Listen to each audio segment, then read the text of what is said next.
started. Good morning or good afternoon, and thank you for joining us for today's webcast, Remote Workforce Cybersecurity with our RFA expert, Gregory Millis, CTO of RFA, and myself, John Manganello, Head of Business Development.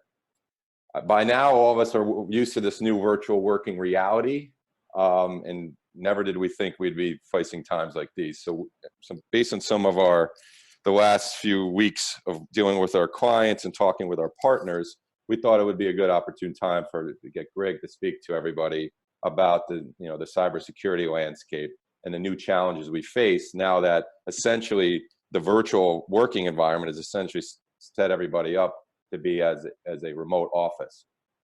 For those who are unfamiliar with RFA, a quick intro. Since 1989, we have served and provisioned institutional quality IT, financial cloud, cybersecurity, managed detection and response, and digital transformation services for the investment management sector. Our cloud solutions combine the power of Microsoft public cloud tools with industry-leading data protection and security technology, delivering bespoke solutions that meet each client's requirements. Our expert teams have designed and implemented hundreds of Microsoft Office 365, Microsoft Azure, AWS, and RFA solutions for clients worldwide, as well as secure firms by way of our managed detection and response services. Today's webinar addresses what many individuals and firms are facing today: a borderless office, vulnerable and open to malicious actors, phishing, and other cyber threats. We will cover best practices along with various assets and considerations to review, all of which you can implement to provide you and your firm peace of mind. But before I introduce our presenter, let's just review a few operational points. Today's session will run approximately 30 minutes long, after which we have a dedicated Q&A. For you new to Zoom, you will see at the bottom of your PC screen 3 icons: chat, raise hands, and Q&A. Please use the Q&A icon to submit your questions as you think of them, but take note that we'll cover at the end of today's presentation. We will do our best to get all your questions answered. However, if we're unable to get to yours, we will follow up with you after the conclusion of today's webinar. If you have any technical difficulties during this webinar, please use the raise hand function and one of our team members will be in touch with you shortly. It is my pleasure to introduce you to Gregory Millis. He's an IT veteran with over 20 years of experience working in our industry. As Chief Technology Officer at RFA, Gregory is responsible for managing all aspects of infrastructure and cybersecurity, leading the R&D team in evaluation and testing of new technologies and future-proofing our offering and services. Greg, if you'd like to take it away, please start the webinar. Hello, everybody. First, let me make a disclaimer that everything that we will be saying today have no relationship to the April Fool's Day, and we are very serious about this. But seriously, the reason we wanted to have this conversation in this webinar is to relay certain points that are very, very different from the normal operational parameters from the company. So why is today's situation different from normal remote working from home type of environment and the experience that the companies are typically providing to the end users? The main reason why is it is, in my experience at least, it is unprecedented that the 100% of the company is essentially working from remote locations, from homes, 100% of the time for a prolonged period of time. So this changes paradigm significantly because it's no longer about people traveling or on occasion connecting from home to do some work. And it brings up a number of additional challenges for the companies, for the compliance departments, for the IT departments, and for the security departments of the company. So what specifically is different? A lot of companies do not provide, typically do not provide a capacity for the 100% of the company to work from home for a long time. So it presented a number of challenges that at this point, for the most part, has been addressed.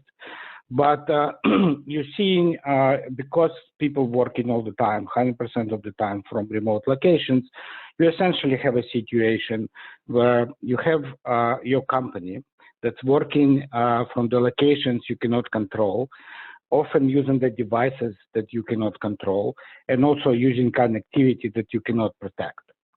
Right? And hence the challenge. How do you extend your security controls? How do you extend the protection for your data and for the end user devices to essentially people's home? And where besides the devices, even if they're using the company issued device, quite often, the home setup has been not the focus of the IT departments in terms of security, in terms of who uses those devices, and in terms of how those devices are connecting to the internet. Like, for example, you can have the company's laptop at home, but it's connecting to some kind of ISP mobile card, or it's connecting to a home Wi-Fi router. And there is a number of devices at home that coexist on the same network and potentially vulnerable to attacks. So why is it an issue? In big part, it's becoming an issue because any unsettling situation, not even mention the crisis of significant proportions, is historically creating a situation that malicious actors are trying to take advantage of. Right, so you have people who is essentially taken out of their comfort zone, now working from the locations that are not entirely inside, not inside the company perimeter, and not entirely protected as well. Hence, the activity of the malicious actors not just substantially increased, but also sort of shifted to a different target. Right, so obviously you always have your phishing and malicious ads. Now the level of attacks through the email and the web has increased dramatically. I mean, the RFA has been monitoring the situation in the cybersecurity community, and besides the COVID phishing campaigns, where it's been reported a number of times that attackers are trying to take advantage of the people browsing web, not fully protected the same way they would be inside the company perimeter. And the number of the malicious links, malicious ads has been significantly increasing. Also malicious actors are retargeting or kind of refocusing their targets to try and attack home networks, because previously it was less of a juicy target, but now that essentially that the home network become an entry point potentially into any company's network, because everybody sits in home and working, it became a very significant attack target, and various IoT devices, Wi-Fi routers, and all kinds of smart devices that people have at home are now offering a potential compromise of corporate data or corporate networks. So hence the very, very significantly increased attention to this type of vulnerabilities. And the impact of compromises also potentially be more significant, because when you have an occasional people working from home occasionally, the probability to detect some kind of compromise on an end user device or at home is higher, because the user is moving, device is moving from home to corporate network, and so forth. So now, if somebody is establishing a foothold in somebody's home network, they can potentially live on this land and collect the data and try to compromise corporate data for a much longer period of time without being detected. So all this together combined is what really prompted us to have this webinar, to try to bring this to people's attention, and then try to offer at least some basic hygiene advice, as well as advice how to potentially continue to moving forward in protecting people's homes and addressing various issues and with the security in this type of environment. So obviously, we would definitely recommend strongly recommend to take a look at how people actually connecting to the internet and reevaluate their home router setup, how they connect into Wi-Fi, what's the Wi-Fi security is like. So this is something that's quite often been overlooked and kind of not being paid attention to. So I think this is something that needs to be addressed for the companies. So the password security is obviously becoming a big issue, because if the obviously users are now storing, for convenience, storing their passwords on the local devices, or potentially using some kind of solutions that store it locally or can be intercepted on a compromised device, that also can create a significant exposure for the company at this point. And of course, always good is a vigilance and education that, in my opinion, needs to be ramped up, many notches up, in order for the users. Basically, the users needs to become not just vigilant, but almost paranoid in terms of what emails they're opening, what links they're clicking on, when they're browsing web for the personal purposes, how they connected to the internet, whether or not they have VPN established into a corporate network. So this is something that needs to be relayed to users and explained, and users need to be educated, because there is no longer kind of way to gather them all in one room or walk around from desk to desk and explain it.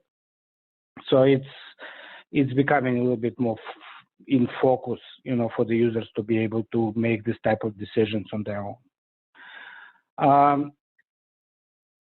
Very important part, and the very significant paradigm shift that's kind of coming into the picture is that in the current situation, in the current setup, the home user setup has essentially needs to be treated as the branch office.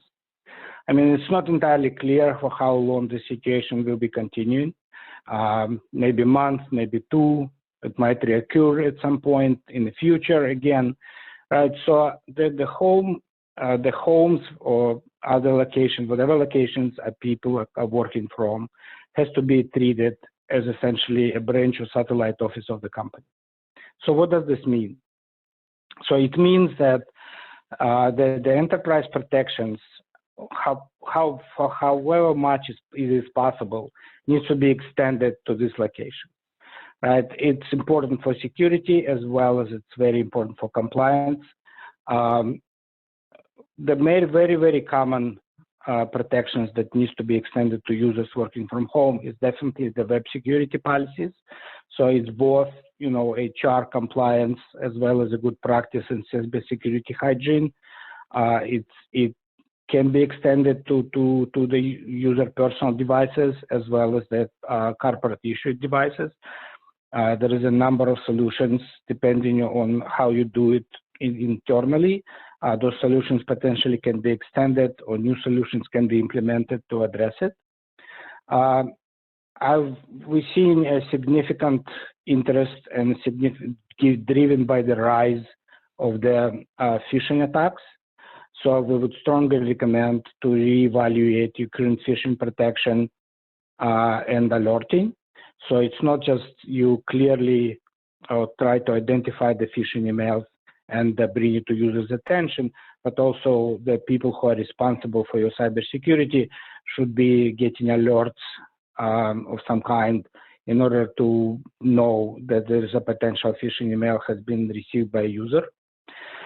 And we do understand that, let's say, even if you have a significant protections inside the company perimeter, it might be very difficult to extend them fully to homes, right? Especially if we're talking about intrusion detection systems that work off the network data.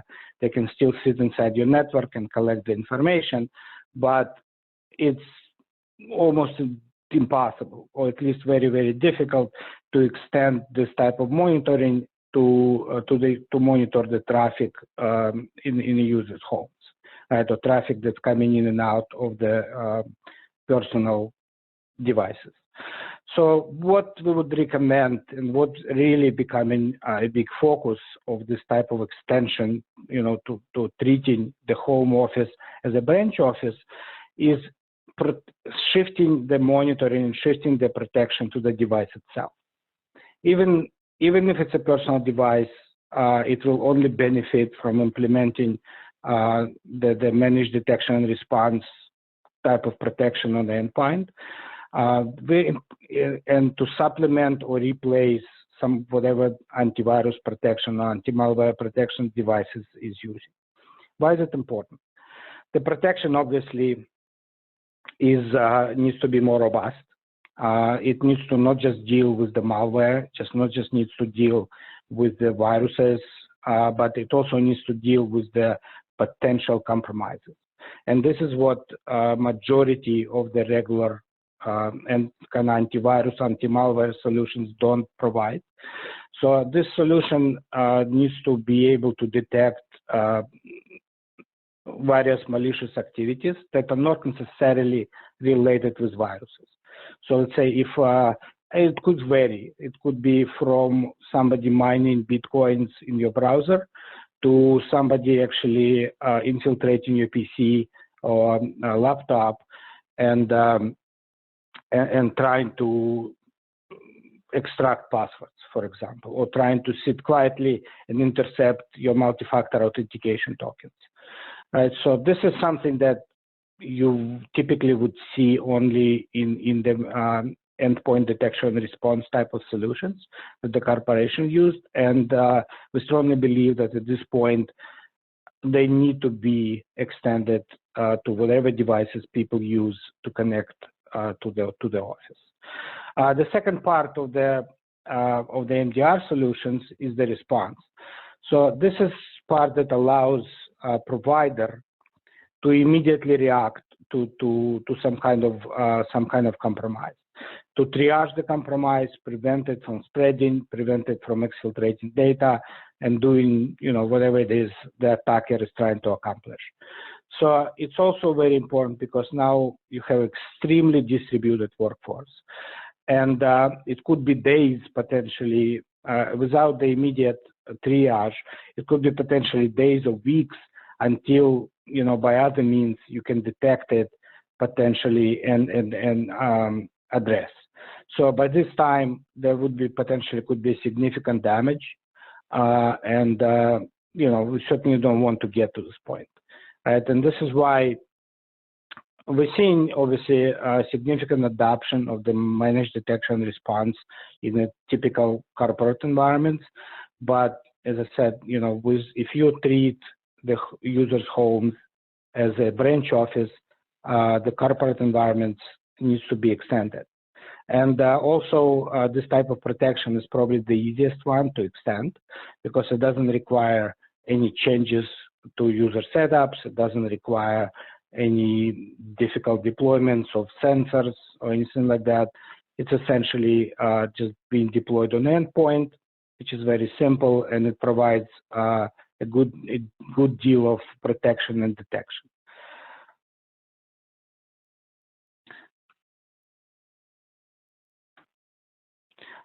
Just to kind of give you an example of in our experience that what we observed, I could say we had a situation where we detected an attack, a brute force attack on one of our clients. And when we tried to trace this attack, what we realized is that this attack is actually not directed to the internal network. On the internal network, we're detecting essentially a result of this in the network traffic and logs, but the attack was directed against the laptop that was located in an entire different country and was connected with the mobile card Wi-Fi card to the internet and had essentially been exposed to the internet. And it was found and somebody launched a brute force attack trying to guess the password and trying to compromise the laptop. So this is one example of examples how essentially a remote location that really entirely unrelated, potentially not even connected in some cases to the company's networks, can kind of amplify an attack and kind of reflect the attack from the remote device to the internal company data. Right. So again, with the managed detection and response, the reason why I kind of keep coming back to this is because it's with the distributed workforce, with the remote workers, it's becoming essentially your main line of defense, right? So and in order to monitor it, obviously you need experts, you need people who can understand the alert, who can knows what to do with this, and they need to monitor it 24/7 because the malicious actors don't sleep, and the devices are always connected. We understand the difficulty that the companies are facing today, and we do provide the managed detection and response services, and to help our clients to protect their offices, to protect their devices, to protect their people. We are offering a 60-day free trial access to our managed detection and response service, no strings attached. And we believe that it can significantly help our clients to improve the current security posture and protect their networks and data. This is the majority of what I wanted to say. To reiterate, is the big paradigm shift that's happening today is that the people's homes are no longer isolated islands. They're essentially satellites of the company networks. A variety of the different remote connectivity options that the companies provide, creating different degrees of exposure. In some cases, a very significant exposure to the company's data and security of the internal systems. And the company policies, as far as the web security and the other policies that related to the web browsing and communications, internet communications, at this point has to be extended and has to be expanded to cover, quote unquote, satellite offices. With this being said, I would like to move to the Q&A section. So please, if you have any questions, you can post it, and we will answer. Thanks, Greg. We got some really great questions. You and I were talking about Zoom yesterday, and there's some stories on how some reports on how it's susceptible to hacking. Can you just touch on that? And is there quote unquote alternatives that are more secure? I mean, we did a previous webinar on powering the new workforce, essentially about collaboration and remote access platforms. We were talking, highlighting Teams, but I was wondering if you could just touch on Zoom, because obviously in this day and age, a lot of people are adopting it just to get up and running because they don't have a kind of a team set up yet. Right. So Zoom certainly received a significant amount of exposure late in the last couple of weeks, which probably good for Zoom, but at the same time, it brought a lot of attention and scrutiny to Zoom itself. So there is a number of things that kind of came to light. One is the fact that the Zoom is data mining their customers, which is kind of a lot of people really didn't pay attention before, but now obviously when the Zoom user population increased like 4 or 5-fold, it came to light, in a much bigger way. Second part is that I read yesterday that they apparently, if you sign up to Zoom with your personal email account, like a Hotmail or Gmail or something like that, It allows other people to see you and potentially call you and retrieve some information about you as well. So that's also, I'm not sure what Zoom was thinking, but I guess this is really kind of coming from the fact that they're treating, kind of combining people into companies via email addresses. And if you do Gmail, they somehow think that everybody with gmail.com address work for the same company. And of course, there is a, you know, it being a hosted service, obviously there is always some kind of way to compromise, right? I have not heard about actual compromises yet, but to your point, John, it is certainly, you know, always a possibility. They had announced a number of vulnerabilities previously that were patched, but you never know. There are alternatives to it, of course. I would say that probably one of the most notable one, I would think, the Microsoft Teams. We're seeing a significant adoption of the Microsoft Teams, given obviously the fact that a lot of our clients already have them via the subscription, Office 365 subscription, plus Microsoft also announced free promotions for Microsoft Teams. So it's I would say from isolation standpoint, right? Because the Microsoft Teams are strictly connected to your internal security in terms of authentication, in terms of the user authentication, the user provisioning, and various controls that the Microsoft Teams offer via Office 365 security features. I would say it is definitely viable and, in my personal opinion, probably a more secure kind of collaboration solution that the Zoom would be. Although, of course, you know, any solution is as secure as you can make it. But I would definitely suggest to take a look at it as an alternative. Greg, why don't we address, you know, many of the people attending this webinar are their corporations are giving them a Citrix type of environment or a VPN. So we're getting a lot of questions around, you know, our firm uses Citrix. Are we secure regardless of the home setup? You know, how does a VPN factor in? And for those, and then kind of tie it all together, how do you deploy kind of an MDR, kind of the, you know, the endpoint, the endpoint response software? Right. So obviously with the solution like Citrix, right, I hear it quite often, right? You know, there is no direct connectivity in the corporate network. It's essentially a remote session. There is a number of various restrictions that can be put on the Citrix server in order to protect data exfiltration, you know, this sort of things. Yes, I mean, it's all true. Especially, it's even better if the Citrix connectivity protected by multi-factor authentication. However, is it 100% bulletproof secure?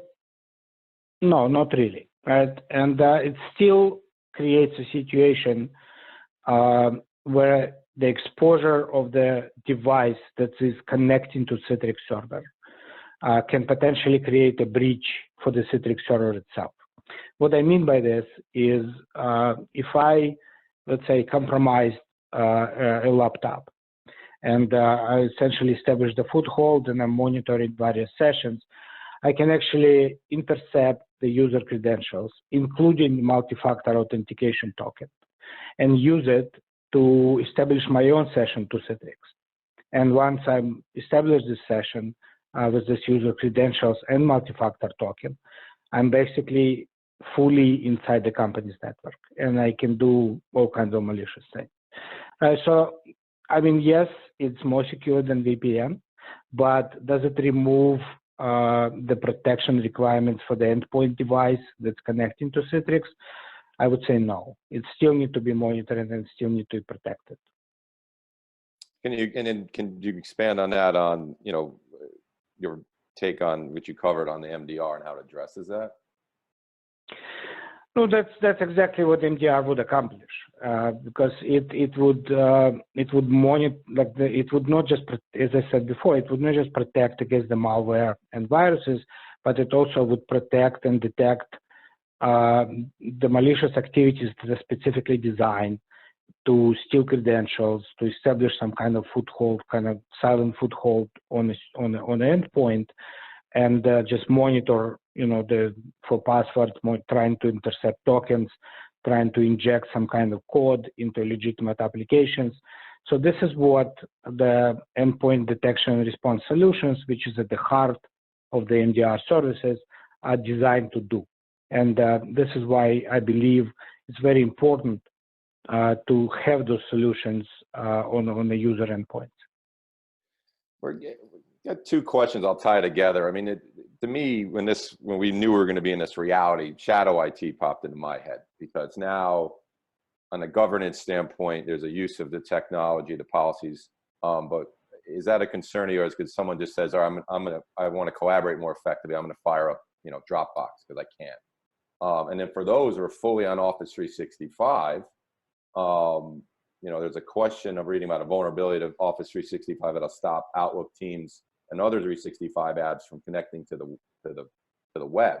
And I think this comes full circle about kind of governance, third-party patching. So I know it's a lot I'm throwing at you. Can you just kind of cover that? Yeah, you just thrown like 3 or 4 different IT segments at me. But generally speaking, this kind of goes into what I was saying about extending corporate governance and controls to home devices, right? And it goes to web security, web browsing controls, web browsing policies. That should cover, like once you extend this type of policies, that should cover all the controls that you currently have in the company in terms of shadow IT, in terms of acceptable applications, and in terms of data usage. Right, so the patching part is important, definitely important, and of course, if the home device, like we have basically 2 types of companies today, right? One is the companies that issuing corporate issued devices to users to work from home, and those devices are typically more protected, and they're already part of the whatever company's patching policy and patching solution is. But there is also a significant number of devices that are not part of this, right? And they are definitely needs to be included. It is a little tricky, I understand, because if this is a home device, some kind of personal device, it can be used by different members of the family, and fully including it into corporate policy umbrella might be difficult, right? And I would recommend, given that this situation might go on for a while, to revisit it and potentially either separate sort of the home and work use devices, and then the work use devices can be protected and can be integrated into the company cybersecurity and the patching policy.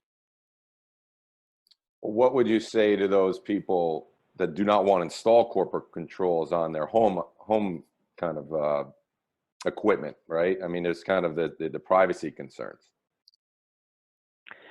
No, I understand. That kind of goes into what the tricky part that I mentioned, right? And I mean, this is, if you ask me, I would say if you don't want to comply with the corporate controls, that you cannot access corporate data. But obviously, it might differ from company to company. And I would say if this is a big issue for the company, then they should issue the corporate issued devices and tell employees, okay, this is the device, this is the laptop, this is the laptop that you need to use to access corporate data. And whatever you do with your other laptops or PCs, that's up to you, but they cannot be accessing this data. And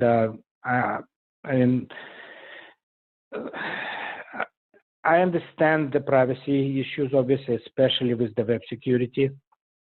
But at the very least, if neither of what I just described is an option, I think that the MDR should be implemented no matter what, because at the very least, you should protect it.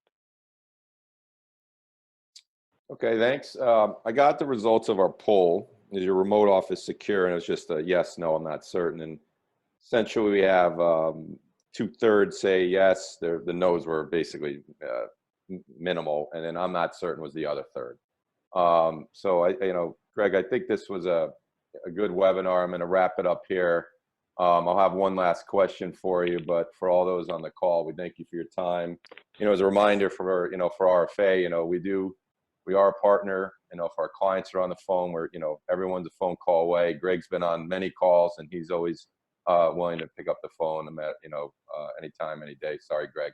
But one thing I want to kind of go full circle is on the concept of kind of resiliency and backup of your data schedules and policies, looking back to kind of ransomware attacks and things like that, because that's another thing it pops in my mind, right? Because these attacks are coming back into kind of in the limelight. So I wanted to kind of, maybe Greg, you can close it on just reminding people on the kind of best practices on that end. Of course. I mean, it's a little bit different topic, obviously, but regardless where people are working from, your data should sit in a secure location or being secured one way or another, be it on software as a service applications or on the servers inside your corporate perimeter or data center. The best practice here, obviously, as far as the ransomware protection is, you need, obviously, I hate to state the obvious, but you need the good backups, obviously. But the important part here is that you need to have your backups outside of the reach of the ransomware. So today the ransomware is getting quite smart, and it's starting to look for backups. It's starting to look for, try to find the backup server, detect, the commonly used backup software and trying to kill the backups.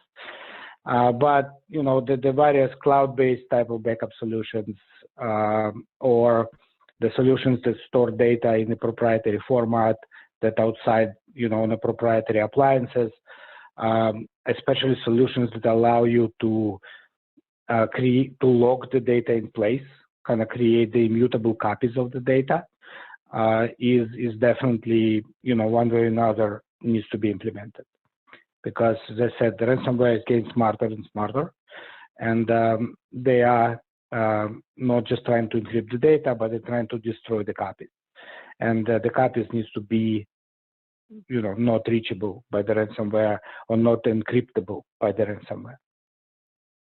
Thank you. I think, we always say testing, testing, testing. I think this is a great opportunity for people to revisit kind of, what they will consider kind of standards, table stakes that they've been doing for some time, revisit their policies. We have an internal compliance team here that's been talking to a lot of our clients about, relooking at their policies, revisiting just, table stake things like disaster recovery, backups, patching.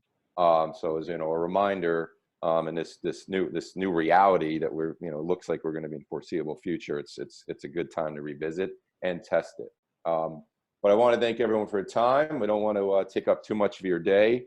Thank you, Greg. It was very informative. Even I learned a few things, and we're here for you guys. And we had some technical questions on how to install this. By all means, reach out to your account manager, reach out to myself directly, and we're happy to set up calls to kind of walk you through it in greater detail. Have a great day. Stay safe, stay sane, and invest your families. And Greg, I'll let you say goodbye to everybody. No, thank you very much for listening. I hope what I said in one way or another was helpful to you. If you have any questions or if you need to speak to me, I'm always happy to. Thank you very much. Have a good day.